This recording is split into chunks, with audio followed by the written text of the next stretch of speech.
They forgot him. But how's that guy know the exact car? What are we not seeing? They left him in the car. They said he'd be fine. I'm on an operating table, barely conscious, when my phone is pressed against my ear, someone shouting that there's a child locked inside a car in the hospital parking garage. My son, Mateo, 4 years old, and my parents just drove off to a party like it was nothing, like the heat wouldn't matter, like he wasn't strapped into the back seat with no way out. A nurse suddenly grabs the phone from me. "Ma'am, you need to stay still," but I hear another voice in the background, panicked, louder this time. The windows are barely cracked. He's not responding. Then the line cuts, and no one will tell me if he's still breathing. Before we continue, please hit the like button, subscribe to the channel, and turn on the notification bell for updates. I try to sit up, but something holds me down, hands, straps, I don't even know. My body feels like it's filled with sand, heavy and slow, like I'm fighting through water just to move an inch. "Mateo," I croak, but it comes out broken, barely a sound. A nurse leans over me, her face tight, controlled. "Your son is being taken care of," she says too quickly. "You need to stay calm." That's not an answer. "Where is he?" I force out, my throat burning. Was that him? Was that my son? She hesitates. Just for a second. But I see it. And that's when the fear actually hits. Because if everything was fine, she wouldn't hesitate. I try to grab her wrist. "My parents, where are my parents?" "They stepped out earlier," she says. "We're trying to reach them." Stepped out. The words don't even make sense at first. My brain refuses to process them. I picture my dad, Victor, checking his watch, impatient. My mom, Lydia, adjusting her purse, already halfway out the door. "No," I whisper, shaking my head. "No, they were supposed to stay with him." Another nurse moves in, adjusting something near my IV. "You need to lie back, okay? You just came out of surgery." Surgery. Right. That's why I'm here. It hits me in fragments, pain earlier, sharp and sudden, the rush to the hospital, doctors talking over me, forms being signed too fast, my parents insisting they'd handle Mateo, my dad even laughing, like it wasn't a big deal. "Relax," he said. "We've raised kids before." I remember grabbing his arm before they wheeled me away. "Don't take him anywhere. Just stay here, please." And he gave me that look, that dismissive half smile, like I was overreacting. Now my heart is slamming so hard it feels like it might tear something open inside me. "Call them," I say, louder this time. "Call my parents." "We are," the nurse replies, but she's already looking at someone else, not me. That's when I notice it. My phone. It's sitting on a tray just out of reach, screen still lit. I push myself harder this time, ignoring the sharp pull in my abdomen. "Give me my phone." "You shouldn't." "Give it to me." Something in my voice makes her stop arguing. She picks it up, hesitates, then places it in my hand. My fingers are shaking so badly I can barely hold it. Missed calls. Voicemails. One after another. Unknown number. Carla. Carla? I blink, trying to focus. That's my neighbor. She lives 2 houses down. Why would she be calling me? I hit play before I can think. At first, it's just noise, wind, distant traffic, her voice coming in uneven bursts. "Elena? I don't know if you can hear this, but I'm at the hospital parking garage and there's a kid in a car. He's crying." My stomach drops. "No," I whisper. I press the phone harder to my ear. "He's been in there for a while. I think no one's around. I tried the doors. They're locked." A sharp inhale on her end. "Oh my God, I think it's Mateo, Elena. I think it's your son." The voicemail cuts off. For a second, everything goes completely silent. Like the world just stops. Then all the sound rushes back in at once, machines beeping, footsteps, voices overlapping. I can't breathe. "They left him," I say, louder now, the words breaking apart as they come out. "They left him in the car." "No, we don't know that yet," the nurse starts. "Yes, we do." My voice cracks, sharp and sudden. "They had him. They were supposed to be with him." My chest tightens, panic climbing higher, faster. I scroll. There's another voicemail. This one's shorter, more frantic. "Elena, someone needs to come now. He's getting quiet." Quiet. That word hits harder than anything else. Because crying means he's still fighting. Quiet means No, I choke, shaking my head. No, no, no. My vision blurs. I hit call. My mom. It rings. And rings. And rings. Finally click. But it's not quiet on the other end. There's music. Loud music. People talking. Laughing. Like nothing is wrong. Hello? My dad's voice comes through, irritated. What is it? We're in the middle of... Where is he? I snap, my voice raw. Where is Mateo? A pause. Too long. He's fine, my dad says. Casual, dismissive. He's sleeping. Sleeping. In the car? I ask, my voice dropping low. Another pause. We crack the windows. He adds quickly. It's not a big deal. Not a big deal. My grip tightens around the phone so hard my hand starts to ache. He's not responding. I say, each word slow, deliberate. Someone just told me he's not responding. That's an exaggeration, he replies, sharper now. People overreact, he's fine. In the background, someone laughs. Glasses clink. My mom's voice comes in, softer, uneasy. Victor, maybe we should. It's handled. He cuts her off. Handled. I close my eyes, and something inside me shifts. Something cold, clear, and final. Go back, I say quietly. What? Go back to the car, I repeat, right now. We just got here, he says, irritation rising. We're not turning around over nothing. Over nothing.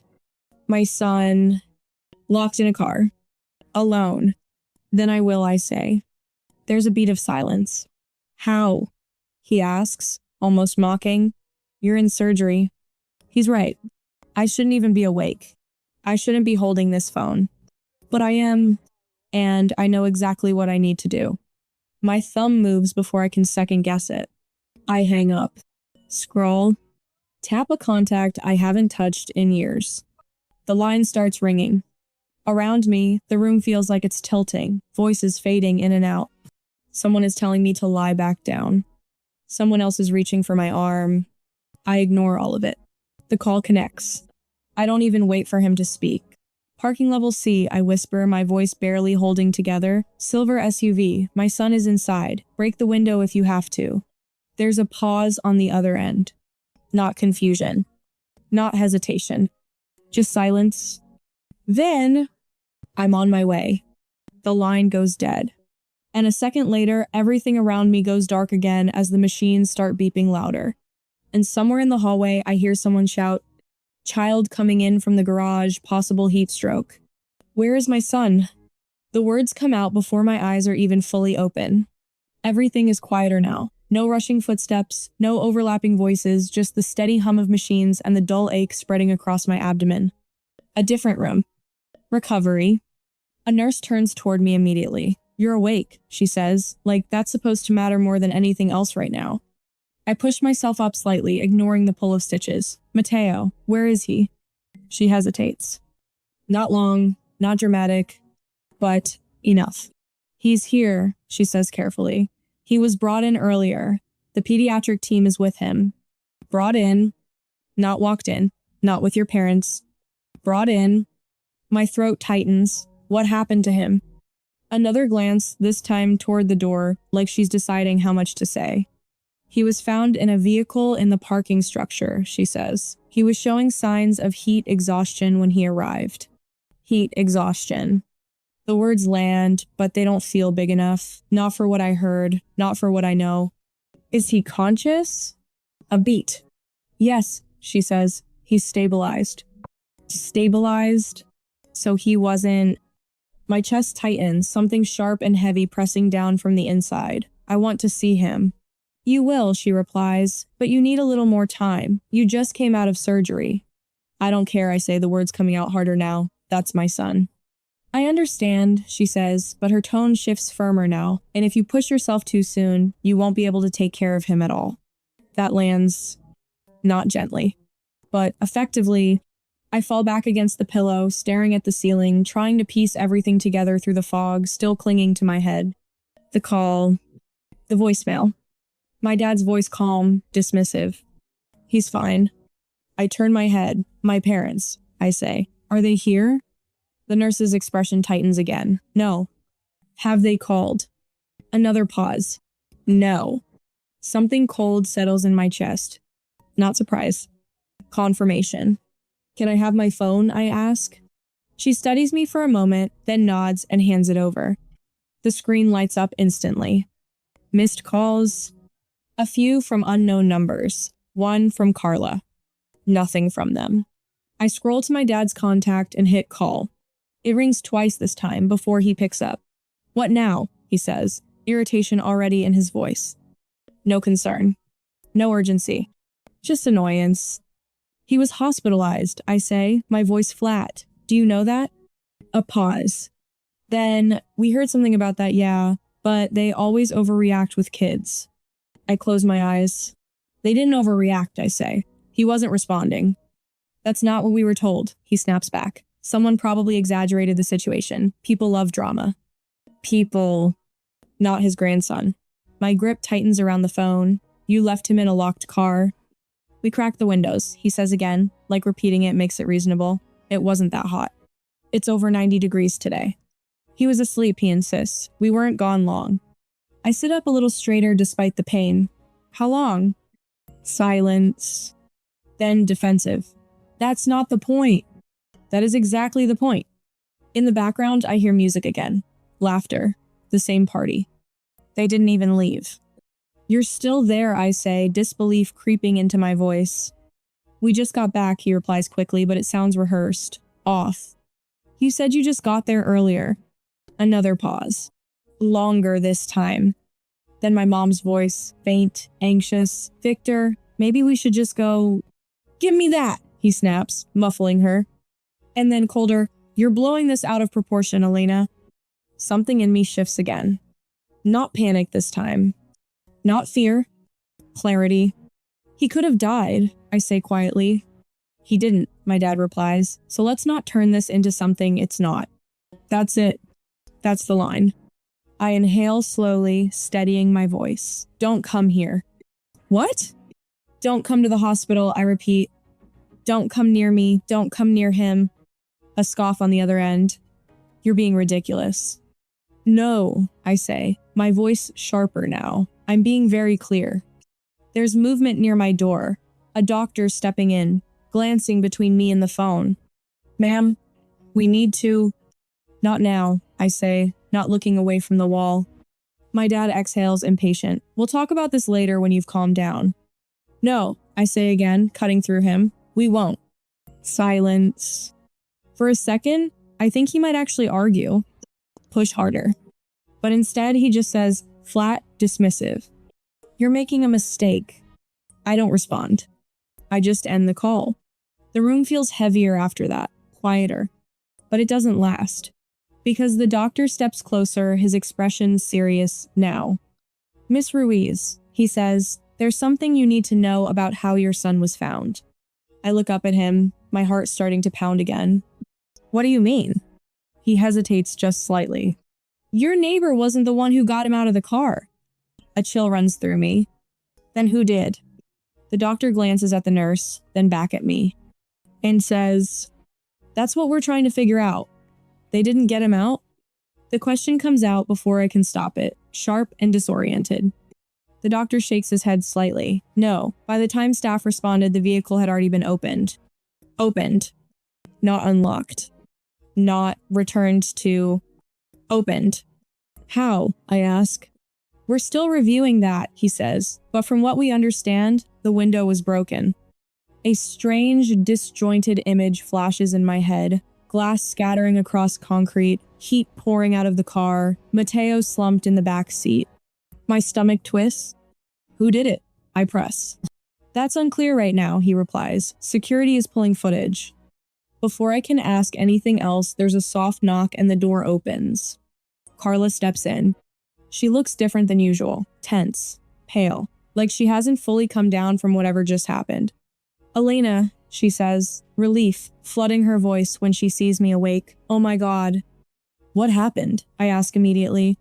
You said you heard him. What happened after that?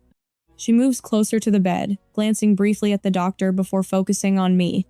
I was walking through the garage, she starts, her voice still a little shaky. I heard crying. At first, I thought it was just an echo or something, but then it got louder. I gripped the blanket tighter. I followed it, she continues. And then I saw the car. Your car. My car. Mateo was inside, she says. He was strapped in, sweating, crying so hard he could barely breathe. My chest tightens painfully. I tried the doors, she says quickly. They were locked. I was yelling, banging on the window, but she shakes her head. It wouldn't break. I didn't know what to do. What did you do? I ask, my voice barely steady.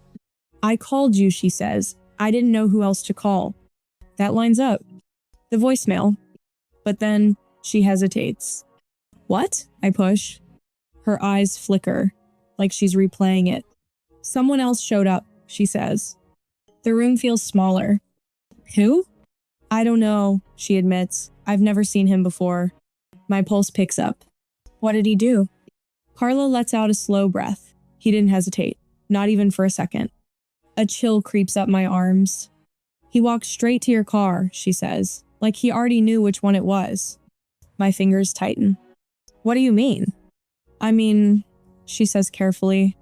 I didn't point it out. I didn't say anything. He just knew. That doesn't make sense. Unless you told him, she adds, watching my reaction, didn't you? I don't answer.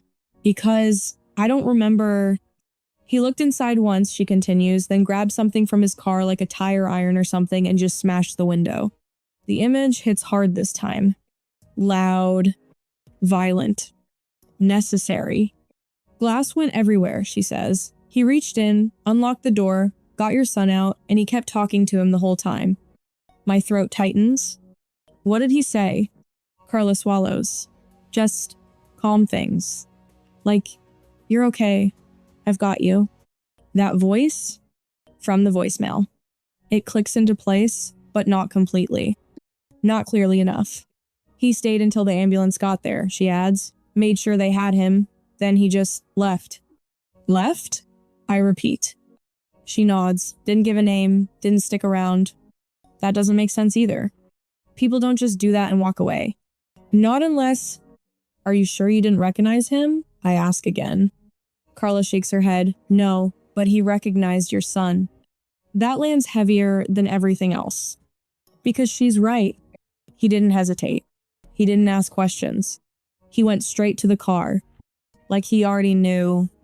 Like someone told him exactly where to go. My stomach drops. Because I did call someone. I remember that much. Barely. Fragments. The phone in my hand. My voice slurring out directions. Parking level C, silver SUV. But who? Before I can dig deeper into that thought, my phone buzzes again in my hand. My dad. Calling. I stare at the screen for a second. Then answer. What now? He says immediately, his tone sharper this time. You're being reported, I say, cutting straight through it. Silence. Then, excuse me?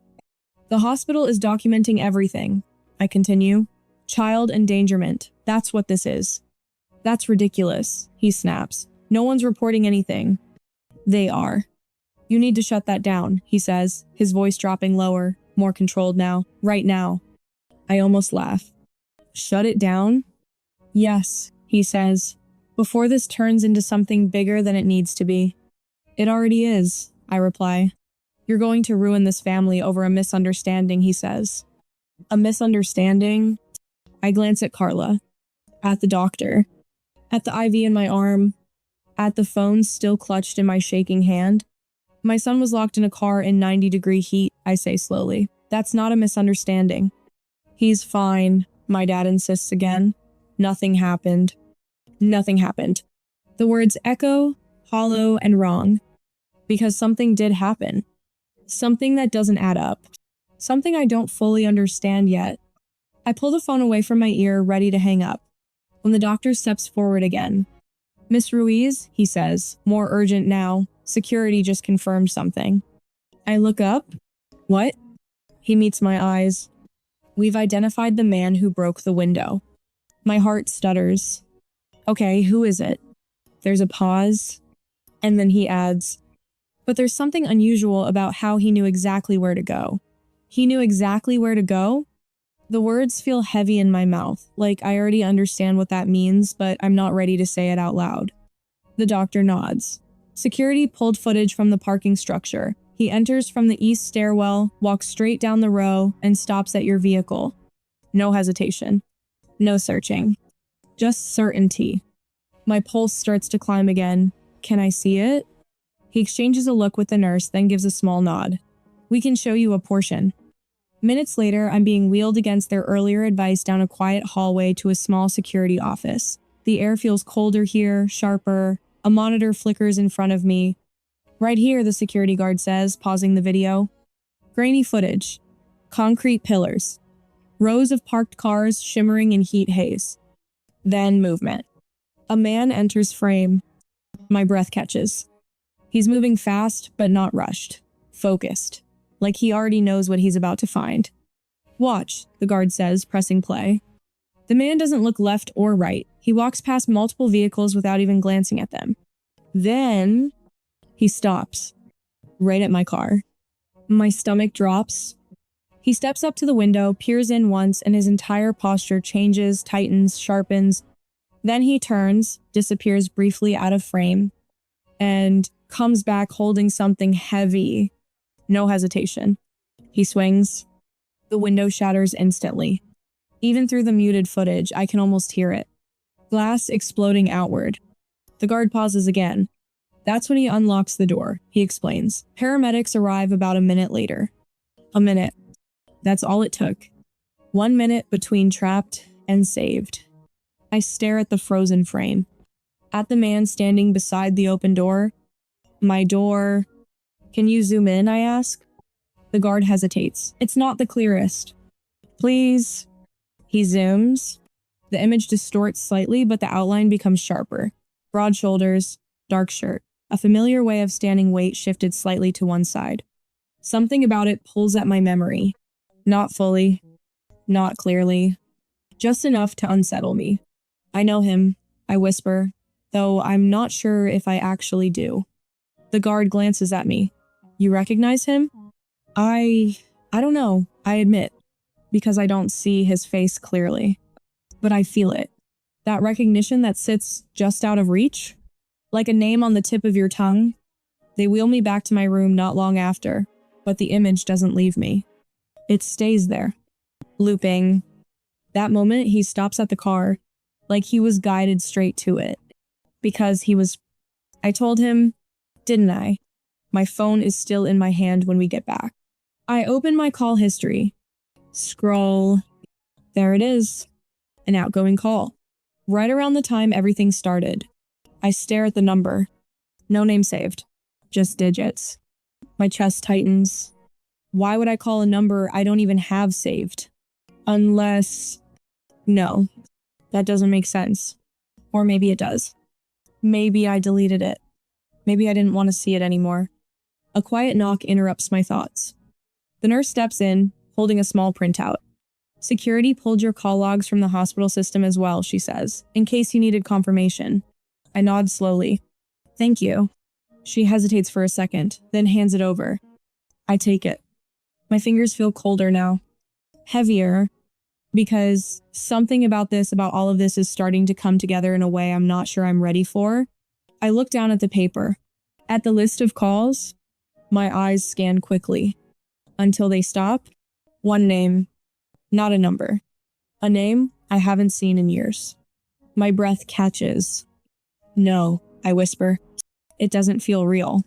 It doesn't feel possible. But it's right there. Clear. Undeniable. My grip tightens around the paper as my vision blurs slightly. Because out of everyone I could have called, out of anyone in my life, I called him. And as the realization settles in, heavy and unavoidable, one question rises above everything else. Why did I call him? The question doesn't leave my mouth so much as fall out of it. The nurse lingers for a second like she's expecting me to explain, but I don't. I can't. I'm still staring at the name on the page, trying to reconcile it with everything I thought I knew about my own life. Daniel Reyes. I haven't said that name out loud in years. Not since everything fell apart. Not since my parents made it very clear that he wasn't welcome. Not in my life, and definitely not around Mateo. My grip tightens on the paper, because none of that changes what I saw in that footage. What Carla described. What the doctor confirmed. He came, he didn't hesitate. And he saved my son. It takes me almost an hour to finally press call. I don't even realize I've been staring at my phone that long until the screen dims in my hand. When it rings, my chest tightens. Once. Twice. Then, hello? His voice, calm, steady, familiar in a way that hits deeper than I expect. I swallow. Daniel, there's a pause. Not confusion. Recognition. Elena, he says, quieter now. Neither of us speaks for a second. There's too much sitting in that silence. Years of distance, arguments that never really ended, decisions that were made for me as much as by me. You called me earlier, he says finally. It's not a question. I know, I reply. I don't even fully remember doing it. You sounded out of it, he says, but you gave me enough. Parking level. Car color. Urgency. You came anyway, I say. I didn't think he answers simply. I just went. That tracks. That matches everything. No hesitation. No delay. Just action.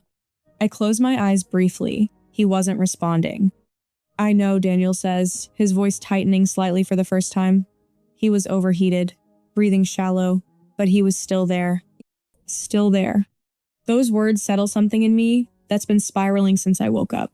He's stable now, I say. They said he's going to be okay. There's a quiet exhale on the other end of the line. Good, he says. Just that. No dramatics. No attempt to claim anything. Just relief. Why didn't you stay? I ask. A small pause. You had enough going on, he says, and I wasn't sure I was supposed to be there. That lands harder than I expect. Because he's right. He wasn't supposed to be there. Not according to the version of my life my parents built around me. The version where he was the problem. The version where they knew best. I glance at the IV in my arm, at the hospital room, at everything that almost went wrong. They left him, I say quietly. I figured, Daniel replies. They said he'd be fine. He doesn't respond to that, because there's nothing to say. I told them not to come here, I add. Another pause. Then, okay. No judgment. No push. Just acceptance. I don't know what happens next, I admit. That's up to you, he says. And for the first time in a long time, it actually feels like it is. The legal part starts faster than I expect. By the next day, a social worker comes in. Then another. Statements are taken. Timelines are confirmed. The words are clinical, precise. Child endangerment, negligence. There's no room for interpretation.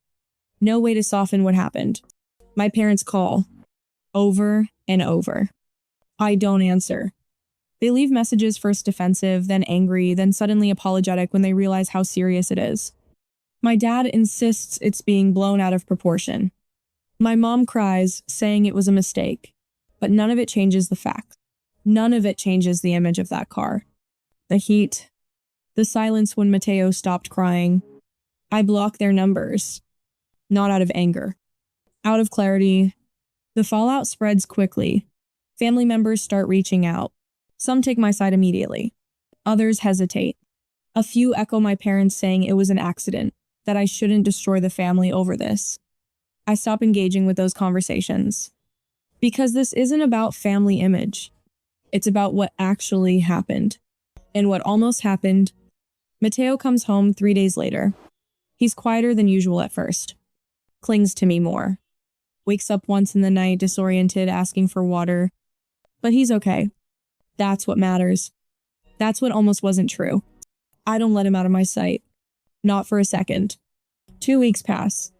The house settles into something new. Quieter. Safer. Different. I'm standing in the kitchen one afternoon when there's a knock at the door. It's soft. Measured. Not rushed. Not aggressive. Just there.